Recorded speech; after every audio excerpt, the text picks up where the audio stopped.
they were looking at making a kind of natural product-like looking. So this skeleton is called shikimic acid. Anyway, not important in terms of the biology, but it's a naturally occurring molecule. And what they were able to do is they were able to make a very complicated looking molecule in 3 steps, 3 or 4 steps. And they were able to make about 2 million of them. This was revolutionary at the time, right? So they were able to take some tinted gel beads. We'll talk about this in a second. They were able to do this reaction. So if you look at this reaction makes this turn into this.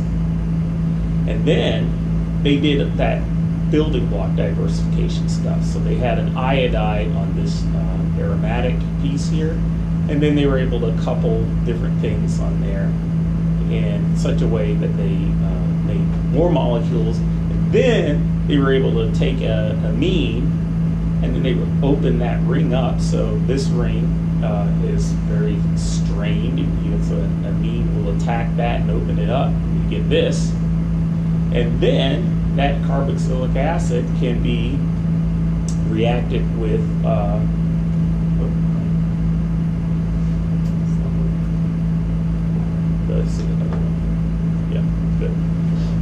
that carboxylic acid can be reacted with, that alcohol can be reacted with a number of carboxylic acids to create these types of species. So you generate from here to here a very complicated looking molecule, things that people didn't include in screening collections. So how do you do that principally? So it's called split and pool, which is a process you guys should be very familiar with or become familiar with. You start out with one thing, 3 reaction vessels. They all get a reaction.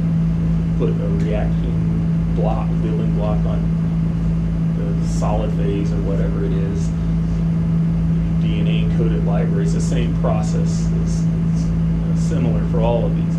But then at the end of that, so after you do that in all of those 3 individual vessels, you then pull them back together. So you get A, B, and C, in this case, all back together in one pool. And then you split them back up. So that when you split them back up into 3 different reaction vessels, you have an equimolar mixture of the 2, AA, B, C, C, and then you do that again. So if you complete this process over many different times, you can create large numbers of compounds, especially if you do this with large numbers of vessels, large numbers of reactants, right? So that's how you create large numbers of questions. building. When you do this kind of reaction, do you ever have to worry about things reacting to each other?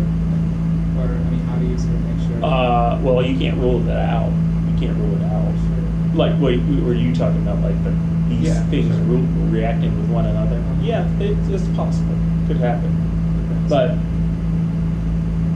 if you're doing large numbers of compounds, you'll never be able to control for every single thing.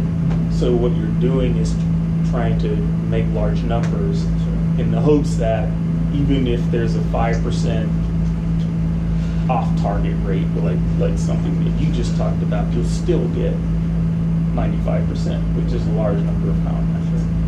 So the other thing is, let's say when you're attaching different groups or you're adding different things, if the rate for that is different, then how do you sort of...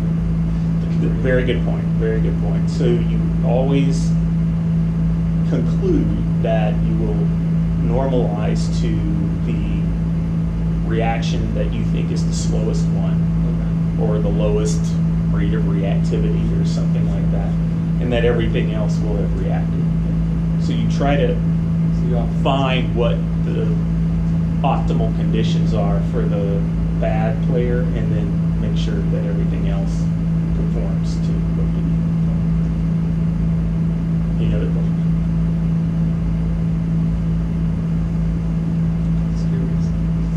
So anyway, in that paper, so remember this is the process here.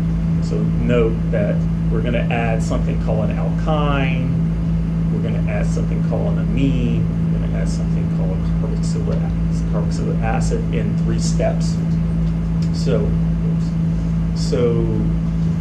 this is the alkynes that they used at step 1. These are the amines that they used at reaction 2 to open up that ring. So remember, the amine is going to attack this thing and open it up to make that. And then these are the carboxylic acids they used, and I couldn't represent all of them, so I just put this, probably 3 slides worth of this. So, but just to give you an example of how they did this. Now, so let me ask you guys a question. So, what is the challenge of this type of chemistry?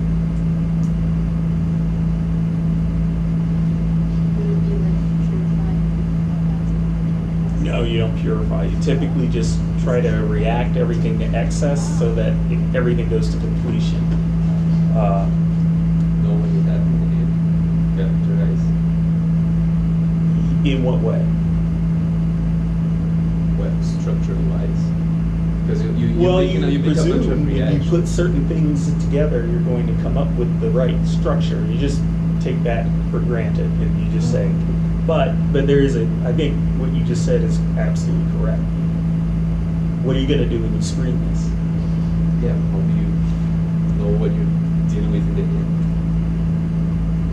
Right, but in a sense of when you screen, let's say, millions of compounds, how are you going to know which compound is which compound?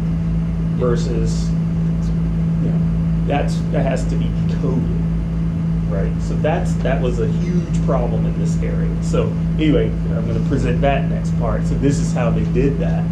So whenever they did a reaction, they did another reaction to encode which building block they were adding in each one of those wells. So again, they take this bead, which has this thing on it, they put this on it, and then they encoded this by reacting on the benzene ring a linker. So this is a very reactive functional group called a diazo compound, and it reacts on benzene rings. So if they took the right molecular weight of these, or different molecular weights of these, that they could encode each building block, it react on the polystyrene resin, and that's what they actually use to encode this.